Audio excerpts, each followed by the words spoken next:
the sign of the Flying Red Horse. The makers of Mobile Gas and Mobile Oil bring you your Radio Almanac with Orson Welles.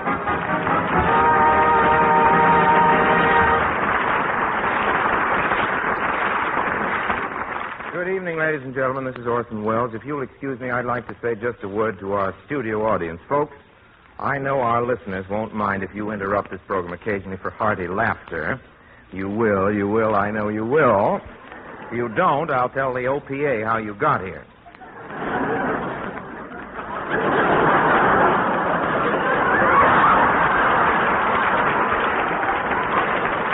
A lot of our listeners, a lot of our listeners don't know that live people come to these broadcasts. That's where we get the expression, a live audience. A live or a studio audience is a group of people who are out apartment hunting and who just happen to be passing here when their feet hurt.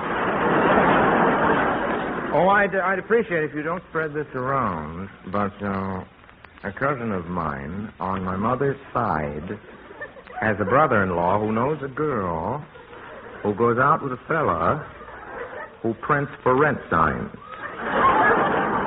And he's been mopping up lately with a little special he's got, says no vacancies. Well, this fellow who prints signs tipped me off about an ad that was in the papers. Here it is. For rent, lovely 10-room furnished house, 3 bedrooms, 2 bathrooms, den, patio, swimming pool, lovely residential district, near transportation, $50 a month. Now, if anyone's interested, I'd be glad to give it to them after the broadcast. It appeared in the Los Angeles Times, April 3rd, 1934. I only mention this because I've been looking for a place myself. I nearly had a place yesterday. I answered all the questions. She asked me if I had any dogs or cats. I said no. She asked me if I had any children. I said no. And she said, good, let's keep it that way. I've heard folks say it's very simple to find a place to live out here if you know the why and wherefore. I don't know about the wherefore. I'm living at the why. That is, I was until this morning. This morning I said to Gristlehorn, Gristlehorn is the man who takes care of my rabbits when I do a magic show. I said, Gristlehorn, perhaps we'd better show you just what happened. Here we are at last, Mr. Wells. What page are you on? Well, thanks anyway, Lud Gluskin, for the lovely mood music. Oh, this is Lud Gluskin, everybody, looking bright and shiny. Just had his head Simonized for Easter. Lud Gluskin, everybody. I think you might greet him. And now back to the script. All right, Gristlehorn, you've just got to find the apartment for me. Well, what's wrong with the apartment you had last week? The one with all the modern improvements? Why, it even had an electric eye that opened the kitchen window. Yes, but one night the darn thing got nearsighted and opened the bathroom door. Was I embarrassed? Standing there washing my bobby sock. So it was, ladies and gentlemen, that Gristlehorn and I went apartment hunting. Just by chance, I happened to run out of gas, mobile gas, in front of a real estate office. And I opened the door, walked in, and said, how do you do? I'd like to rent an apartment. I'd like to kiss Hedy Lamarr, but where does that get us? I don't know about you. It'd get me in quite a jam. How about houses? Do you have any houses to rent? Yes, here's something nice. Lovely 10-room furnished house, 3 bedrooms, 2.5 baths, $50 a month. That sounds great. Where is it? 916 Elm Street, Yuma, Arizona. Have you got anything more convenient? Say, within walking distance of breakfast at Sardi's. No, the last thing I had, I rented an hour ago. You wouldn't have wanted it. A broken-down clapboard shack I had in my hands for 10 years. No plumbing, gas, lighting, and the roof leaks. Yeah. Like to see that guy's face when he moves in. Yeah. I got $200 a month for it. The fellow gave me a $50 bonus. He did? Yeah, some sucker by the name of Gristlehorn. Well, I guess we better go right on to the next scene.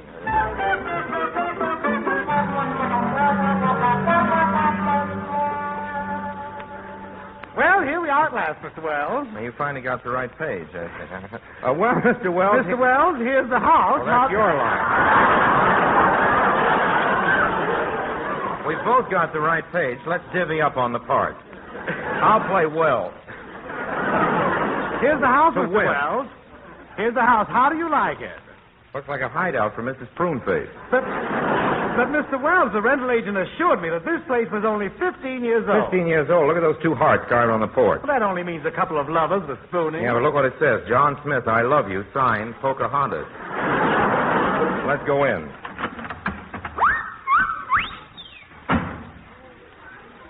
Did you see that, Gristlehorn? Oh, it was nothing, just a little mouse. A little mouse. It ran out with my suitcase. Let's look the place over. What are those sawdust trails all over my front lawn? Oh, your next-door neighbor, Jack Benny, sprinkles that sawdust from his house to this house every morning. Oh, what for? He sends his termites over here for breakfast. I wish he'd sent over a couple of his writers. I really shouldn't have said that. No, my writers work like beavers. As a matter of fact, two of them are beavers. Wish I could figure out which two. I'll talk to him. Get me Crestview 92911. Sprinkle sawdust over my... Hello? Moe's Delicatessen? Will you please run around the corner and call Jack Benny at the phone? Oh, he's there now? Thank you. Hello, Mr. Benny. This is Orson Welles, your new next-door neighbor. I wonder, could you lend me a lawnmower? Well, yes, it is necessary. You see, the grass is so high your termites can't follow the sawdust trail. But then you send it right over? Yes, I understand. 25 cents an hour. Thank you. Say, Mr. Wells, just come over here and look at this master bedroom. The agent told me that this bed belonged to Whistler's mother. Well, let's see what it feels like. Now I know why she always sits on that rocker. Gristlehorn, this place depresses me. It's so dark and dreary. Well, at least you've got a roof over your head. Knock wood.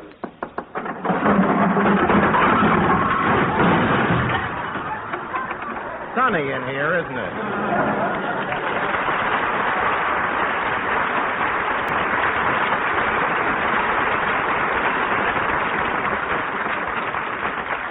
Remember the good old days when you used to drive into a gas station and say, sort of careless, fill her up? Well, today you say, please, mister, give me what's coming to me and tear that coupon gently. Gasoline. Boy, it's a fabulous fluid these days. So now what matters most is mileage. Every gallon of your gasoline has got to spread the miles out thin as paper. That's where Mobile Gas comes in. Mobile Gas, the nation's favorite. Mobile Gas today is giving all the miles it gave in peacetime. All the miles you got in peacetime. In the making, Mobile Gas is balanced just so. It will make a ration coupon do its utmost. That's why Mobile Gas gets around, down to the store and out on the state road and heavy traffic on your way to work. Try it. Try this mileage-packing gasoline. You know where to find it. At the sign of the Flying Red Horse.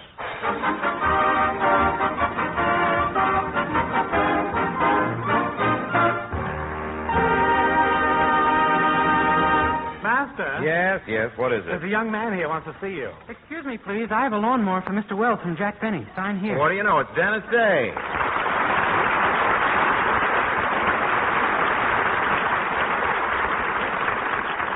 Will somebody take this lawnmower off my back? Why, certainly. Thank you.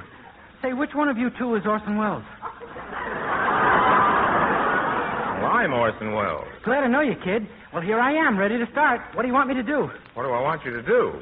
Yeah, don't you remember? You won me from Mr. Benny in a crap game. Oh, I did? I must have been using Rochester's dice. Dennis, how... I'm sorry I said that now. Sorry I said that about Rochester, and I'm sorry I said it.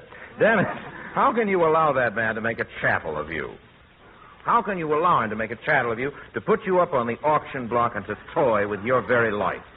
Oh, you have no idea what a jerk I am. What's a chattel?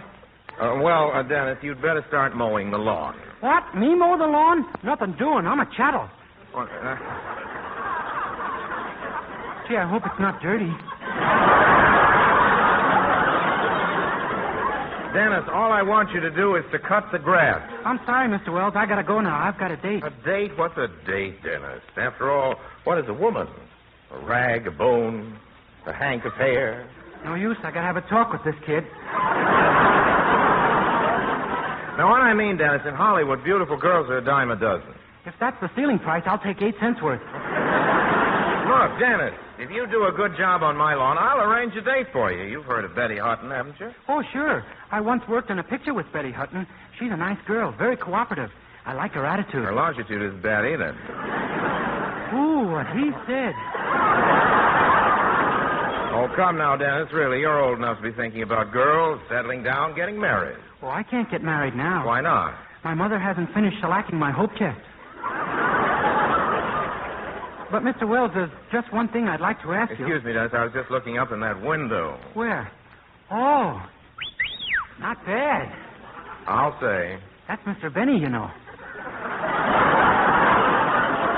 What'd you spoil it for? I'm nearsighted. Come on, Dennis. You mow the lawn now, and I promise you there'll be something in it for you. Really? What? All the gophers you find, you can keep. Oh, boy, you've got a deal, Mr. Wells. Good. Where's my secretary, Miss Grimmett? Here I am, Mr. Wells, and I'm quitting. Quitting? Oh, Miss Grimmett, you can't do this to me. You're the best secretary I ever had. I didn't want to be a secretary. You told me you'd get me in the movies. You promised me a part in your next picture. Well, Miss Grimmett, the feminine lead in my next production calls for... They're laughing at the thought that I'll have a next picture. Well, Miss Grimmett, the feminine lead in my next production calls for a young person. Really, Mr. Wells? There's nothing wrong with my figure. And it has been said that I have the face of a girl of 20. She's going to be awfully upset when she sees what you've done to her. What did you say? Nothing at all. I was just thinking maybe I can give you this part, providing you stay on as my secretary. Oh, Mr. Wells, I'm so happy. What is the part like? Well, here's the script. I'll go over it with you. You enact the role of a woman betrayed. Let's try the scene where the man returns. You hear his footsteps now. Go ahead. All right. Who's there? Oh, it's you. So you've come back. A lot you cared about me. I gave you my love, my kisses, my all. Yes, I've come... Now, wait a minute, Miss Grimmett. Do you have to talk through your left nostril? I'm creating a character, Mr. Wells. Does that sound dramatic or romantic? A lot you can about me. I gave you my love, my kisses, my all. You sound like a female Fred Allen. I can't help it if I talk through one nostril. Neither can Fred Allen. Yes, you can. Now try it. Try it again and give it to me with both barrels. Our marriage was a farce, a cruel jest. That's my line. I'm sorry. Don't change the subject. You took everything from me, my youth, my beauty. I never would have believed it. So I've changed that much, have I? Oh, how could you go and leave me when I was expecting a baby? Now, please, Miss Grimmett, please. This man left you when you were expecting a baby. Read it that way, not like you were expecting a floor mop from Bullock's basement. Let me read it for you. Now, listen. Oh, Mr. Wells. Don't bother me now, Grisselhorn. Listen to me, Grimmett. How could you go and leave me when I was expecting a baby? Master, I'm so happy for you. Congratulations.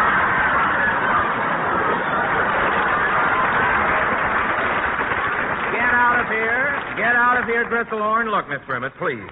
Please, the character you're playing is a vicious woman. You know, wild, mean, a troublemaker, like the character of Iago in Othello.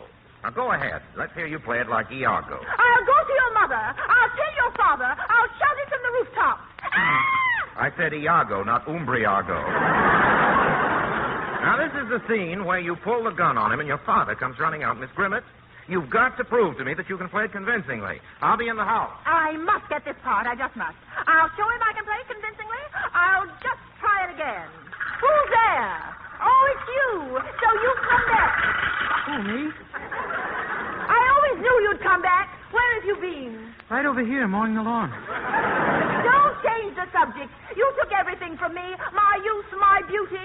I did? Look, I never saw you before in my life. I changed that much, have I? Oh, how could you go and leave me when I was expecting a baby? That's impossible. Mr. Benny says I'm not even married. And besides, I'm a chattel. Don't deny it. There's only one thing for me to do. I'll go to your mother. Oh, don't tell my mother. She's still mad at me for wearing her slacks. Very well, then. I'll tell your father. Oh, you leave him alone. He's got enough trouble with my mother. Don't move. Oh, my goodness, a gun. I'll take care of you, you fiend, you. Lady, please, if you put a hole in Mr. Benny's lawnmower, I'll have to pay for it. What's going on here? Father. Father? I hate him. I tried to kill him. That's it, Miss Grimmett. Good. That's the way to play the part. So, young man, what have you got to say for yourself? She says we're married and got a baby, and I don't even remember. I worry about things like that. He was a wretch, Father. He always thought only of himself, telling me he loved me, while he went out with one chorus girl after another. It gets around, don't it? Dennis, we were just rehearsing a play. Nice work, Miss Grimmett. You've got the part. Thanks, Mr. Wells. You mean she's not your father and I haven't got a baby and I'm not married to her? Of course not, Dennis. Oh, shucks. Now I have to give back all the wedding presents.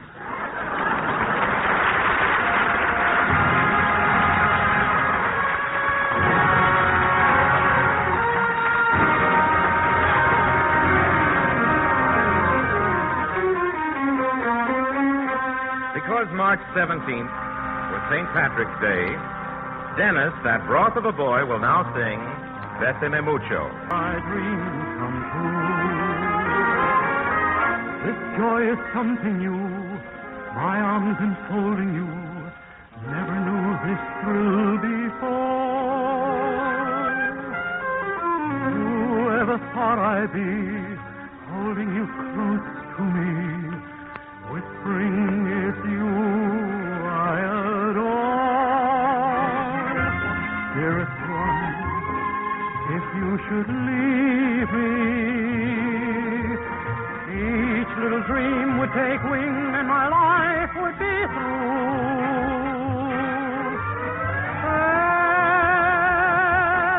Bésame mucho. Love me forever and make all my dreams come true.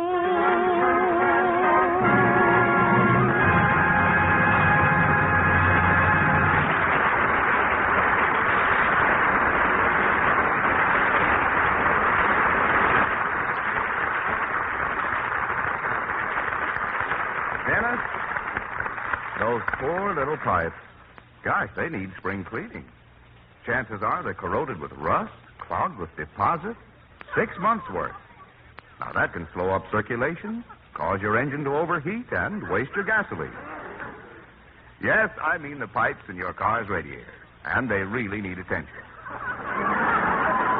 So do this.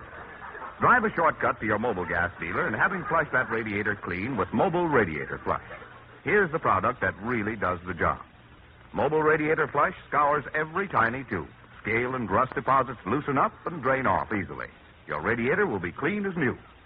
Then have that friendly mobile gas man pour in Mobile Hydrotone. 1 bottle works to stall off fresh corrosion for long months to come. Mobile Radiator Flush and Mobile Hydrotone. There's the team you want to keep your pipes, your radiator pipes, in good condition. So, stop in, Dennis, at the sign of the Flying Red Horse. Thanks, Tom. John, rather.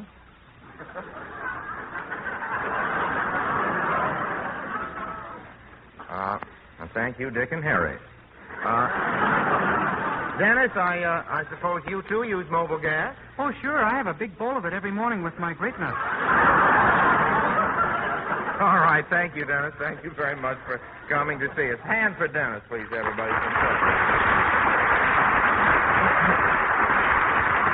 Thank you.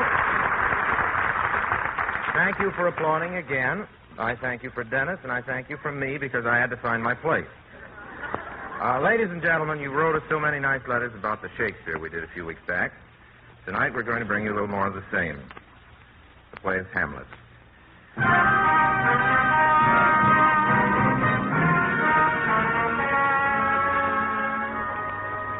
Hamlet, Prince of Denmark, learning that his father has been murdered by his uncle, the present king, cannot decide how to expose his uncle's crimes.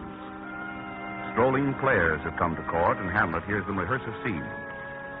The soliloquy Mr. Wells will read us now comes after their departure, when the young prince is left by himself in the throne room. Now I'm alone. Oh, what a rogue and peasant slave am I. Is it not monstrous that this player here, but in a fiction, in a dream of passion, could force his soul so to his own conceit that from a working all his visage wan, tears in his eyes, distraction in suspect, a broken voice, and his whole function suiting with forms to his conceit, and all for nothing, for Hecuba. What's Hecuba to him, or he to Hecuba, that he should weep for her? What would he do had he the motive and the cue for passion that I have? Why, he would drown the stage with tears and cleave the general ear with horrid speech, make mad the guilty and appall the free, confound the ignorant, and amaze indeed the very faculties of eyes and ears. Yet I, a dull and muddy, metalled rascal, peak like John a Dream, unpregnant of my cause, and can say nothing. No, not for a king, upon whose property and most dear life a damned defeat was made. Am I a coward? Who calls me villain? Breaks my pater cross, plucks off my beard and blows it in my face, tweaks me by the nose, gives me the line as deep as the throat. How does me this? Soon I should take it. For it cannot be that I am pigeon-livered and lack gall to make oppression bitter. Or ere this, I should have fatted all the region kites with a slave's offal. Bloody-body villain. Remorseless, treacherous, lecherous, kindless villain. God! Vengeance!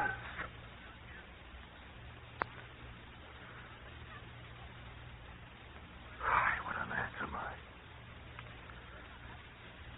This is most brave. That I, the son of a dear father murdered, prompted to my revenge by heaven and hell, should, like a whore, unpack my heart with words and fall a-cursing like a very drab scullion. Firepot. Ha! About my brain. I have heard that guilty creatures, sitting at a play, have, by the very cunning of the scene, been struck so to the soul that presently they have proclaimed their malefactions. For murder, though it have no tongue, will speak with most miraculous organ. I'll have these players play something like the murder of my father before mine uncle. I'll observe his looks. I'll tempt him to the quick. If he but blench, I know my course. The spirit that I've seen may be the devil, and the devil has power to assume a pleasing shape. Yes, and perhaps out of my weakness and my melancholy, abuses me to damn me. I'll have grounds more relative than this. Play's the thing, wherein I'll catch the conscience. The king.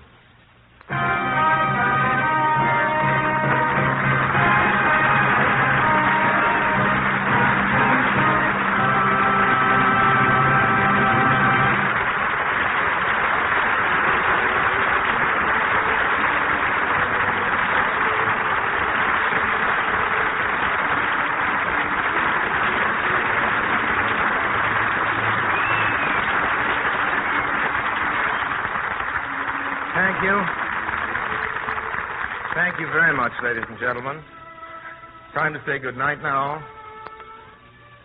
Speaking for all of us in the Mercury Theater and for our sponsors, the makers of mobile gas and mobile oil, I'd like to say, as always, that we remain, as always, obediently yours.